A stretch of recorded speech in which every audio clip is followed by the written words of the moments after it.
a dos exponentes de la moda en la facultad, Cristian Di Renzo y Francisco Mosewicki.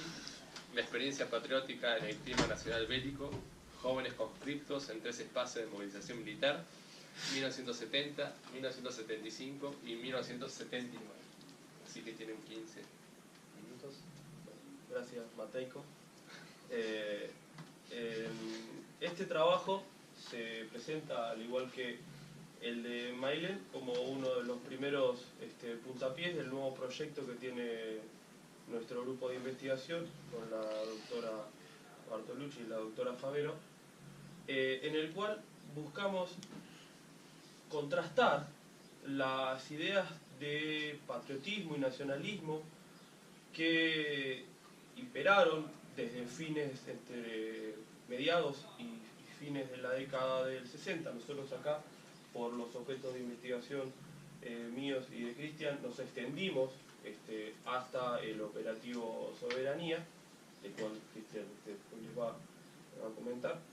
La idea, entonces, decía, es matizar o ver la relación que existe entre los ideales de nacionalismo y patriotismo que existen desde arriba y cómo tramitaban ese nacionalismo los jóvenes en una clave cotidiana. Particularmente por nuestros objetos de investigación, nos centramos en cómo lo tramitaban los jóvenes que estaban transitando por el servicio militar obligatorio. Para el objeto de este trabajo decidimos tomar 3 momentos de movilización en particular. En 1970, durante la destitución del presidente de facto Onganía; en 1975, durante el enfrentamiento con el ERP en el operativo Independencia; y en 1979 en el conflicto con Chile, por el canal del 78, perdón, durante el operativo Soberanía. Para esto partimos de diversos conceptos. En primer lugar, nos guiamos por el trabajo de Jesús Casquete, que se llama Nazis a pie de calle, una historia de la CCA en la República de Weimar, donde él habla de la existencia de un clima emocional nacional. Es decir, en determinadas coyunturas, en determinados espacios de sociabilidad, se puede apreciar que hay un clima emocional que es común a toda la nación. Nosotros lo utilizamos siguiendo los distintos proyectos nacionalistas que se buscaron estructurar desde las Fuerzas Armadas a partir de la dictadura de Uriburu. La no concreción del proyecto de Uriburu, el proyecto político de Uriburu en nuestro país, generó una especie de ideal fascista, una especie de mitología fascista sobre cómo debía llevarse a cabo la instauración de un gobierno nacionalista en la Argentina. En lo sucesivo, con el devenir del siglo XX, el golpe del 43, el golpe del 66 y el golpe del 76, buscaron retomar algunas de esas ideas y buscaron poner en práctica ese proyecto político que no se pudo concretar, siguiendo diversos matices, porque no todos los elencos nacionalistas tenían las mismas ideas, ¿verdad? Sí, de acuerdo. ¿Cómo recuperamos entonces, volviendo a nuestro tema de la ponencia, estas experiencias de estos jóvenes en esos 3 contextos de movilización? En primer lugar, nos guiamos por la metodología de las fuentes orales, recabando esos testimonios y viendo, interpretando a la luz de sus experiencias cómo se relacionaron con el momento que les tocó vivir. En segundo lugar, nos basamos en la metodología del campo en expansión de la historia de las emociones, tratando de comprender que la forma en la que estos jóvenes tramitaron la idea de nacionalismo no estaba guiada necesariamente por aspectos racionales, sino que la forma en la que ellos resignificaron esta imposición o esta determinación desde arriba sobre lo que implicaba defender a la patria, podía partir desde una lógica irracional y desde un punto de vista emotivo o afectivo. Asimismo, nos basamos en los postulados de Ute Frevert, la directora del Instituto Max Planck de Berlín, donde analiza que las emociones y el poder están íntimamente relacionados, allí donde los estados han buscado cooptar y condicionar la forma en que los hombres deben emocionarse y deben manifestar sus emociones.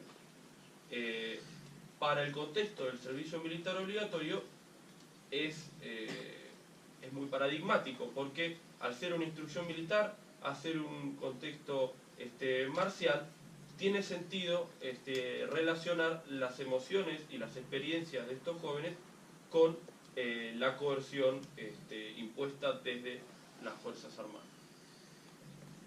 El primero de los casos que tomamos fue el caso de Tambor, un joven de Miramar, de clase 49, que realizó su servicio militar obligatorio en el Regimiento Primero de Infantería en Patricios. Dentro del Regimiento de Patricios, yo a él lo llamo Tambor justamente porque era el tambor de la banda del ejército y estaba abocado a cuestiones de ceremonial.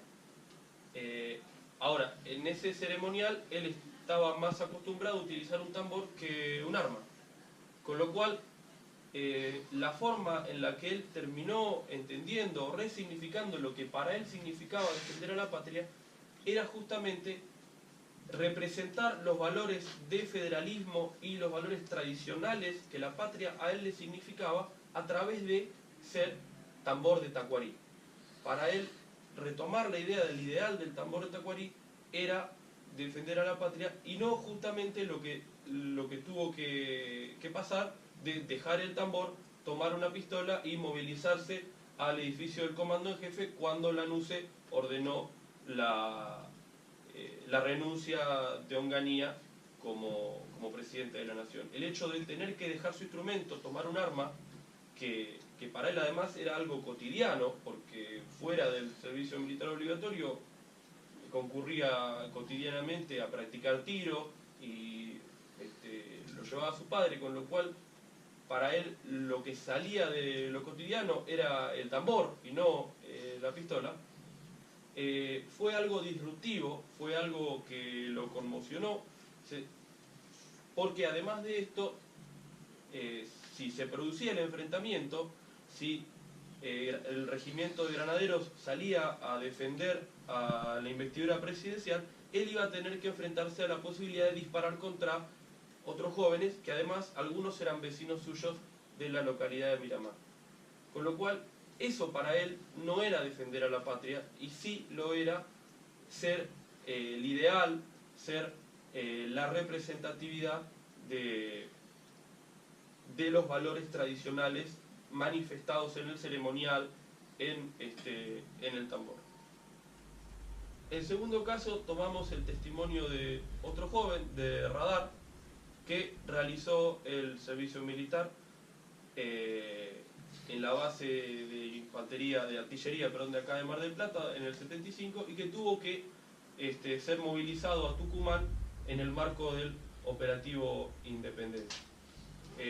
Allí él tuvo que manejar un radar justamente para captar los movimientos desde arriba del monte de un helicóptero que ingresaba para llevar provisiones a los jóvenes del Ejército Revolucionario del Pueblo que estaban, más allá de la experiencia dura que representó para él estar internado en el monte durante ese tiempo, sin tener demasiada información sobre lo que debía hacer, sin saber manejar un radar porque no tuvo una instrucción previa,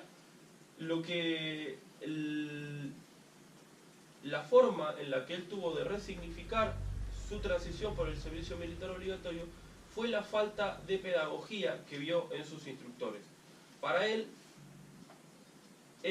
la nación implicaba ser capaces de transmitir valores a los jóvenes, que las instituciones fuesen capaces de transmitir valores a los jóvenes, y que durante ese tiempo el ejército no haya sido capaz de hacerlo, fue lo que le generó ese valor tan negativo con el que salió del servicio militar. Bueno, en cuanto a mi aporte a esta ponencia, si bien no es la primera vez que trabajamos con Francisco, en mi caso se desprende de una investigación mayor, que es la tesis de maestría que estoy pronto a presentar, y está encarado de esta forma. En los dos casos que nombró Francisco, son temas relacionados a política y control interno, o lo podemos llamar en sus términos guerra sucia. El caso que yo en términos militares, ¿no? El caso que yo trato es un tema de conflicto de hipótesis vecinal de guerra, es entre Argentina y Chile. De eso se trató el operativo Soberanía, que es el desplazamiento de cada una de las fuerzas armadas argentinas hacia la frontera y hacia distintos puntos estratégicos. Digo que es subsidiario la tesis de maestría porque, si bien trabajo en un capítulo con fuentes orales y la metodología que utilizamos, en mi caso con estos testimonios que fui recolectando, es de estar semiestructurada así en profundidad,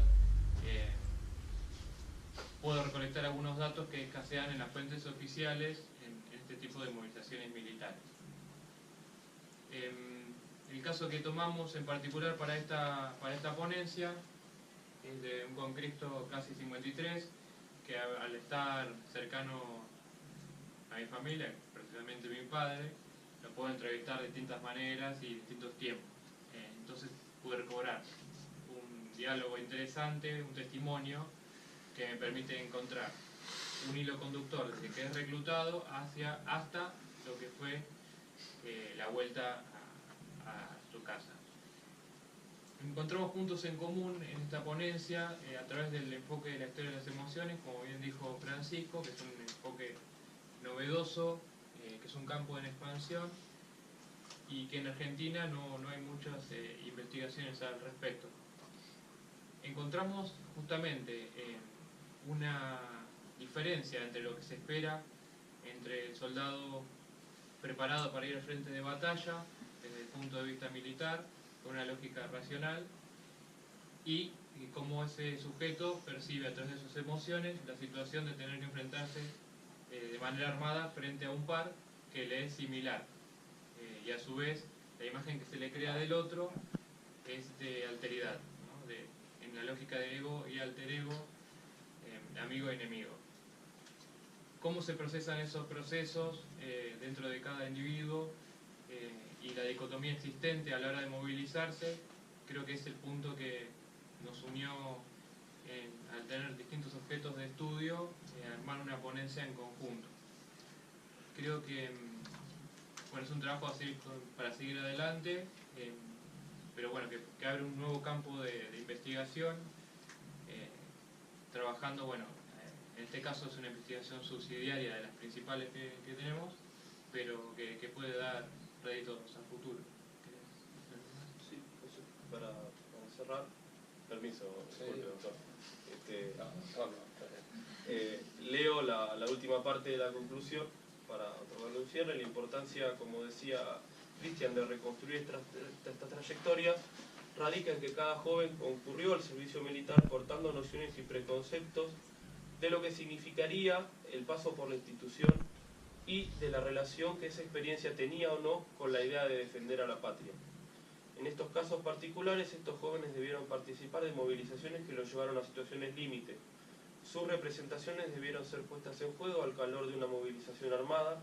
Por lo pronto, resta adentrarse en los conceptos aquí planteados.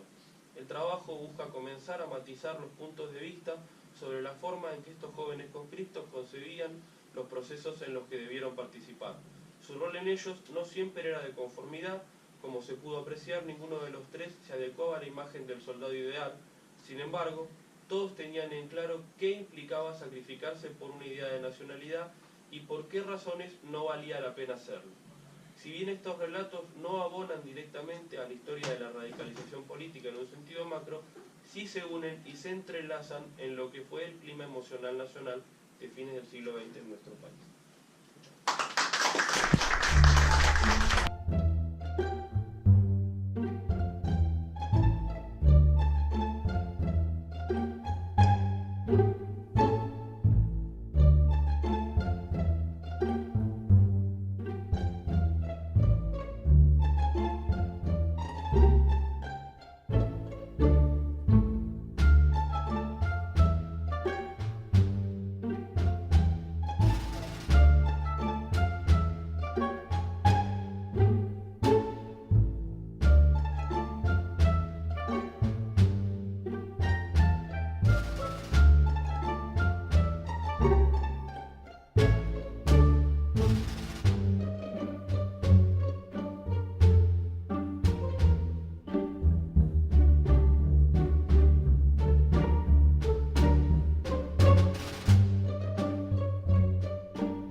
En la parte para el estadio.